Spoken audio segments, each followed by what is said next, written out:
आफ्नै श्रीमतीलाई जिउँदै आगो लगाएको आरोपमा काठमाडौँबाट एकजना पक्राउ। चीनद्वारा नेपाललाई पोखरा अन्तर्राष्ट्रिय विमानस्थलको चाबी हस्तान्तरण। सर्लाहीको धनकलैयामा भीषण आगलागी, 13 घर जलेर नष्ट। लुम्बिनी प्रदेशका 5 जिल्लामा अब झ्यापझ्याप्ती बिजुली बत्ती नजाने।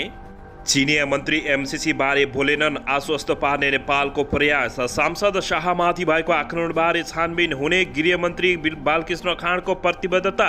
राष्ट्रिय आविष्कार केन्द्रलाई 1 करोड रुपियाँको भवन दिने भवन भट्टको घोषणा। प्रधानमन्त्री शेरबहादुर देउबा 19 चैतमा भारत जाने, मोदीसँग भेटघाट गर्ने। रामेछाप, सर्लाही र दोलखामा हिजो मात्रै आगलागीबाट 38 वटा घर जलेर नष्ट। चितवनमा काङ्ग्रेसले माओवादीलाई बोक्दैन भन्दै नेपाली काङ्ग्रेसको चितवन जिल्ला सभापति राजेश्वर खनालको दावी। गणतन्त्र विरोधीहरू जनताका अधिकार खोज्न उद्धित छन्। माओवादी केन्द्रका अध्यक्ष पुष्पकमल दाहाल प्रचण्ड। आफ्नो ज्ञान, सिप र धन नेपालमा लगानी गर्न गैर आवश्यक नेपालीलाई राष्ट्रपति विद्यादेवी भण्डारीको आग्रह। छात्रमाथि दुर्व्यवहार गरेको आरोपमा झापाबाट शिक्षक पक्राउ। नेपालका हात्ती भारत तस्करी, एउटैको 3 करोडसम्म मूल्य। हात्ती बेच्न भारत लैजाँदै गर्दा 3 जना पक्राउ। देशमा प्रतिगमनको खतरा अझै बाँकी छ। माओवादी केन्द्रका नेता नारायण काजी श्रेष्ठ। कोरोना घटेको मात्रै हो, सकिएको होइन, हेलचक्राइ गरे फेरि बढ्छ। नेपालमा पछिल्लो 24 घण्टामा 8 जना मात्र कोरोना भाइरस संक्रमित। केपी शर्मा ओलीलाई माधव कुमार नेपालको व्यङ्ग्य। दुःख पाइस मङ्गलले आफ्नै ढङ्गले। केपी शर्मा ओली सरकारले आफ्ना कार्यकर्तालाई रकम बाँड्नका लागि मात्र प्रधानमन्त्री रोजगार कार्यक्रम ल्याएको नेपाली काङ्ग्रेसका प्रवक्ता प्रकाश शरण महतोको भनाई। गफ होइन, हामी काम गरेर देखाउँछन्। मन्त्री रामकुमारी झाँक्री। माओवादीलाई पखाल्दा बागमती नै मैलो भयो, पूर्व प्रधानमन्त्री केपी शर्मा ओली। माधव कुमार नेपालको आरोप, एमाले पार्टी बनाउने, म कब्जा गर्ने केपी शर्मा ओली। आयोगमा दर्ता भएका सबै पार्टीले गठबन्धन गरेर आए पनि एमाले एक्लै चुनाव जित्छ, पूर्व प्रधानमन्त्री केपी शर्मा ओली। केपी बा आई लभ यू भनेर कम्युनिस्ट पार्टी चल्दैन, अध्यक्ष माधव कुमार नेपाल। भारतले एयर रोड नदिए महँगो पर्नेछ पोखरा अन्तर्राष्ट्रिय विमानस्थलको रोड। साउदी अरबको सबैभन्दा ठुलो तेल कम्पनीमा मिसाइल आक्रमण, रोकिएन मेन पावरहरूको ठगी धन्दा। 10 नेपाली युवा दुबईमा अल्पत्र। चीनले नेपाललाई 11.5 अर्ब अनुदान सहयोग दिने। चुनावको कार्ययोजना बनाउन एमाले स्थायी कमिटीको बैठक बस्दै। सार्वजनिक सवारी साधनमा भाडा समायोजन गर्ने तीव्र तयारी। चीनिया विदेश मन्त्री वाङ यीले आज राष्ट्रपति विद्यादेवी भण्डारीसँग शिष्टाचार भेटघाट गर्दै। र चीनमा गत सोमबार दुर्घटनाग्रस्त विमानमा सवार सबै 132 जनाको मृत्यु भएको पुष्टि। रुसद्वारा पहिलो चरणको युद्ध सकिएको घोषणा। अब हेर्नुहोस् पुरा समाचार।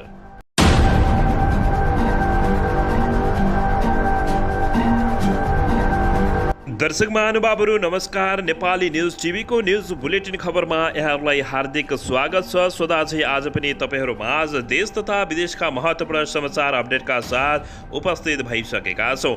हामीहरूलाई तपाईँहरूले कहाँदेखि हेर्दै हुनुहुन्छ नेपाल भए जिल्ला र ठाउँको नाम लेख्नुहोला। यदि विदेशमा हुनुहुन्छ भने आफू रहेको देशको नाम लेख्न नभुल्नुहोला। र हाम्रो च्यानल नेपाली न्युज टिभीलाई अहिलेसम्म पनि सब्सक्राइब गर्नुभएको छैन भने सब्सक्राइब गर्नुहोला, साथै सँगै रहेको बेल आइकनलाई दबाउन पनि नभुल्नुहोला। आउनुहोस् दर्शक महानुभावहरू, आजको मुख्य खबरहरूबाट सुरु गरौँ। दर्शकबिन, चीनले नेपाललाई चिनिया युएन 600 मिलियन 11.5 अर्ब रुपियाँ अनुदान सहयोग उपलब्ध गराउने बताएको छ। नेपाल र चीनबीच शनिबार हस्ताक्षरित आर्थिक तथा प्राविधिक सहयोग सम्झौता अन्तर्गत उक्त रकम उपलब्ध गराइने बताएको हो। परराष्ट्र मन्त्रालयका एक अधिकारीका अनुसार चिनिया राष्ट्रपति सी जिनपिङले 2.5 वर्ष अघि नेपाल भ्रमणमा घोषणा गरेको 53 अर्ब अनुदान सहयोग कार्यान्वयन अन्तर्गत 1 वर्षका लागि 11.5 अर्ब अनुदान चीनले दिन लागेको बताइएको छ। सन् 2020 मा उक्त सहयोग नेपालले लिनुपर्ने थियो। अहिले त्यही 56 अर्ब अन्तर्गत 11.5 अर्ब सहयोग कार्यान्वयन सम्बन्धी सम्झौतामा हस्ताक्षर भएको बताइएको छ। चीनसँगको परामर्शपछि शिक्षा र स्वास्थ्य क्षेत्रमा उक्त रकम खर्च गर्न योजना सरकारले बनाएको बुझिएको छ। दर्शकबिन, यसैबीच चीनले नेपाललाई पोखरा अन्तर्राष्ट्रिय विमानस्थलको चाबी हस्तान्तरण गरेको छ। हिजो प्रधानमन्त्री निवास बालुवाटारमा नेपाल भ्रमणमा रहेका चिनिया विदेश मन्त्री वाङ यीले परराष्ट्र मन्त्री डाक्टर नारायण खड्कालाई चाबी हस्तान्तरण गरेका हुन्। चाबी हस्तान्तरण गर्दा प्रधानमन्त्री शेरबहादुर देउबा पनि थिए। चिनिया विदेश मन्त्री वाङ यीले प्रधानमन्त्री देउबासँग भेटघाट गरेका हुन्। 93% काम मात्र सकिएको अवस्थामा चीनले चाबी हस्तान्तरण गरेको हो। विमानस्थल चिनिया कम्पनीले निर्माण गरेको हो भने वैशाखदेखि विमानस्थल विमानस्थलमा उडान भर्ने लक्ष्य नेपालले राखेको छ। दर्शकबिन यसैबीच यता सरकारले लामो दूरीको सार्वजनिक सवारी भाडा समायोजन गर्ने तयारी गरेको छ। स्वचालित रूपमा भाडा समायोजन हुने गरी यातायात व्यवस्था विभागले भौतिक पूर्वाधार तथा यातायात मन्त्रालयले सिफारिस गरेको हो। इन्धनको मूल्यमा वृद्धि हुँदा सवारी भाडा पनि बढ्ने र इन्धनको मूल्य घट्दा भाडा पनि घट्ने गरी स्वचालित भाडा दर लागू गर्न विभागको प्रस्ताव रहेको छ। यस अनुसार इन्धनको मूल्यमा 5 रुपियाँ तलमाथि हुन साथ सार्वजनिक यातायातको भाडा दर परिवर्तन हुनेछ भने विभागले वैज्ञानिक भाडा दर लागू गर्न समायोजन अध्ययन प्राविधिक समितिले तयार पारेको प्रतिवेदन भौतिक पूर्वाधार तथा यातायात मन्त्रालयमा बुझाएको जानकारी गरिएको छ। दर्शकबिन यसैबीच यता मेन पावरको ठगी धन्दा अझै पनि नरोकिएको अवस्था छ भने 10 जना नेपाली युवाहरू दुबईमा अझै अल्पत्र परेको अवस्थामा रहेका छन्। काठमाडौँको सिनामङ्गलमा रहेको सपोर्ट ह्यामुन रिसोर्सेस मेन पावरले पठाएका 10 नेपाली दुबईमा 2 महिनादेखि अल्पत्र परेको जानकारी प्राप्त भएको छ। मेन पावरले आकर्षक तलबको लोभ देखाएर दुबई पठाए पनि त्यहाँ पुगेपछि काम नपाएर न्यूनतम तलबमा काम गर्ने बाध्य भएको पुगेको अल्पत्र परेको युवाहरूले reportersnepal.com गुनासो गरेका छन्। reportersnepal.com फोन मार्फत मध्य प्रदेशका 3 जिल्ला रौतहट, बारा र सर्लाहीका 10 जना युवाहरूले आफूहरू नेपाल फर्किन चाहेको भन्दै उद्धार गर्न हार गुहार गरिरहेका छन्।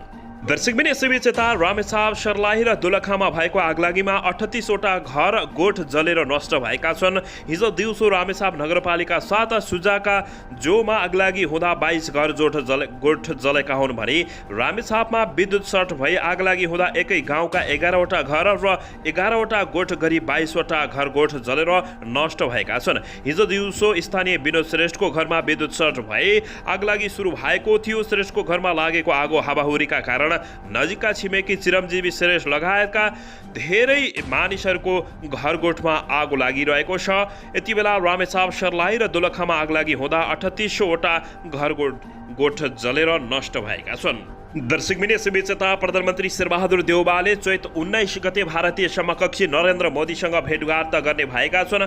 देउवा आफ्नो भारत भ्रमणका क्रममा धार्मिक नगरी बाणसडी पुग्ने भएका छन् भने भारतीय सञ्चार संस्था एसियन न्युज इन्टरनेसनल एनआइसीले स्रोतलाई उद्धृत गर्दै यसबारे जानकारी दिएको छ। प्रधानमन्त्री देउवा चैत 18 गते भारतको औपचारिक भ्रमणमा जान लागेका हुन्। देउवा चैत 20 गतेसम्म भारत जान लागेका रहेछन्। दर्शकबिन यसैबीच भारत भ्रमणका क्रममा प्रधानमन्त्री देउवा र भारतीयका प्रधानमन्त्री नरेन्द्र मोदीले संयुक्त रूपमा रेलवे सेवा उद्घाटन गर्नेछन् भने त्यसैका लागि सरकारले केही दिन अघि रेलवे अध्यादेश पुनः जारी गरेको अवस्था रहेको हो।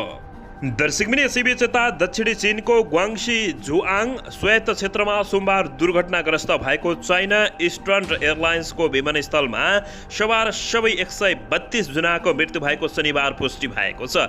दक्षिण चीनको गुआङ्सी जुजाङ स्वायत्त क्षेत्रमा सोमबार दिउँसो 132 यात्रु बोकेको यात्रुवाहक विमान दुर्घटनाग्रस्त भएपछि उद्धार कार्य जारी रहेको छ। उद्धार कार्यमा 2000 भन्दा बढी मानिसलाई घटनास्थलमा पठाइएको छ। दुर्घटनास्थल पहाडी जङ्गलमा रहेको हुनाले ब्ल्याक बक्सको खोजी कार्य ड्रोन र उद्धारकर्मी दुवैमा निर्भर रहेको जनाइएको छ। कुनाङ मिङबाट जेउङसङका लागि उडेको चाइना इस्टर्न एयरलाइन्सको बेजिङ 737 विमान सोमबार दिउँसो 2:38 बजे बुझाउङ शहरको टेक्सियाङ काउन्टीको मोलाङ गाउँ नजिकै पहाडी क्षेत्रमा दुर्घटनाग्रस्त भएको थियो। अन्ततः चीनमा गत सोमबार दुर्घटनाग्रस्त विमान सवार सबै 132 जनाको मृत्यु भएको दुःखद घटना पुष्टि भएको छ। दर्शकबिन यसैबीच यता गैर आवासीय नेपाली सङ्घ एनआरएनका पूर्व अध्यक्ष भवन भट्टले राष्ट्रिय आविष्कार केन्द्रलाई 1 करोड रुपियाँको भवन प्राइज दिने भएका छन्। नेपाली वैज्ञानिक एवं सामाजिक अभियन्ता महावीर पुनद्वारा स्थापित सो संस्थालाई शोध पुरस्कार दिने घोषणा भट्टले शनिबार एनआरएनको 10औं सम्मेलनका क्रममा घोषणा गरेका छन्। पुरस्कार कोषको उद्घाटन राष्ट्रपति विद्यादेवी भण्डारीले शनिबार गरेकै छन्। उनले यो पुरस्कार हरेक 2 वर्षमा नेपालको समृद्ध विकास र सामाजिक परिवर्तनमा महत्त्वपूर्ण योगदान गर्ने व्यक्ति तथा संस्थाहरूलाई दिने समेत घोषणा गरेका छन्। दर्शकबिन नेकपा एमालेका अध्यक्ष केपी शर्मा ओलीले नेकपा माओवादी केन्द्र र यसका अध्यक्ष पुष्पकमल दाहाल प्रचण्ड अझै नसुध्रिएको टिप्पणी गरेका छन्। अहिलेसम्म माओवादी केन्द्रले पिरोल नछाडेको भन्दै केपी शर्मा ओलीले प्रचण्डलाई सच्याउन सकिन्छ कि भनेर प्रयास गरेको तर असफल भएको बताएका हुन्। शनिबार पार्टीको भातृ संगठन मुस्लिम इत्तेहाद संगठनको अधिवेशन उद्घाटन गर्दै उनले माओवादीहरूले युवाहरूलाई समाजवादको सपना देखाएर अल्मल्याएको समेत बताएका छन्। हाम्रो बागमती नै मैलियो, माओवादी केन्द्रलाई पखाल्दा घरमै ल्याएर कोसिस पनि गरियो, तर अन्तिममा उनले भने केपी शर्मा ओलीले नीलो स्यालले जङ्गलमा सबैलाई भरम छोडेर काबुमा राखेको कथा सुनाउँदै प्रचण्डले पनि त्यसै गरेको भनेका बताएका छन्। उनले कतिपय युवाहरू निर्दोष भए पनि प्रचण्डलाई पत्याएर गलत बाटोमा लागिरहेको समेत उनले बताएका छन्। यसैबीच यता पृथ्वी राजमार्ग अन्तर्गत चितवनको इच्छाकामना गाउँपालिका 3 स्थित पानीधारामा काकड भिट्टबाट काठमाडौँतर्फ गइरहेको बा5 7942 नम्बरको यात्रुवाहक बस बिहान करिब 9:20 बजेतिर अनियन्त्रित भई पल्टिँदा 38 जना घाइते भएका छन्। 38 जना मध्ये 3 जनाको गम्भीर अवस्था रहेको जिल्ला प्रहरी कार्यालय चितवनले जानकारी दिएको छ। सम्पर्कमा आएका घाइते मध्ये 25 जनाको फिलिसिङ स्थित स्थानीय पोलिक्लिनिकमा उपचार भइरहेको चितवन प्रहरीका प्रवक्ता डीएसपी नरहरि अधिकारीले जानकारी दिएका छन्। उनीहरूको अवस्था सामान्य छ। बस चालक सहित 6 जनाको चितवनको पुरानो मेडिकल कलेजमा उपचार भइरहेको छ। 1 जनाको अवस्था गम्भीर छ भने चालकको अवस्था मध्यम रहेको जानकारी प्राप्त भएको छ। 5 जनालाई उपचारको लागि ललितपुर स्थित बीएनडी अस्पताल लगिएको छ। 5 मध्ये 2 जनाको अवस्था गम्भीर, 3 जना मध्ये र 2 जनाको अवस्था सामान्य रहेको बुझिएको बताइएको छ। सडकमा पल्टिएको बसलाई क्रेनको सहायताले हटाएर सडक खुल्ला गरिएको उनले जानकारी दिएका छन्। दर्शकबिन यसैबीच जनता समाजवादी पार्टी जसपाले आफ्ना केन्द्रीय सदस्य तथा सांसदीय दलका प्रमुख सचेतक प्रमोद शाहमाथि एमालेका कार्यकर्ताले आक्रमण गरेको आरोप लगाएको छ। सर्लाहीको ईश्वरपुर नगरपालिकामा नेकपा एमालेका कार्यकर्ताले शाहसहित आफ्ना कार्यकर्तालाई सांगठिक हमला गरी गम्भीर घाइते बनाएको भन्दै जसपाले घटनाको भर्त्सना गरेको छ। जसपाले विज्ञप्ति निकालेर भनेको छ, नेकपा एमालेको एउटा घृणित र आपराधिक क्रियाकलाप बन्द नगरे यसबाट उत्पन्न हुने परिणामको जिम्मेवार स्वयं हुने नेकपा एमाले हुनेछ उनले लेखेको छ। घटनाका दोषीमाथि अविलम्ब कडाभन्दा कडा कारवाही गर्न तथा शान्ति सुरक्षाको प्रत्याभूति हुने गरी काम गर्न जसपाले सरकारसँग माग पनि गरेको छ। यस्तै घाइतेको स्वास्थ्य उपचारको व्यवस्था मिलाउन पनि जसपाले भनेको छ। घाइते सरला शाहलाई हेलिकप्टरबाट उपचारका लागि काठमाडौँ लगिएको छ।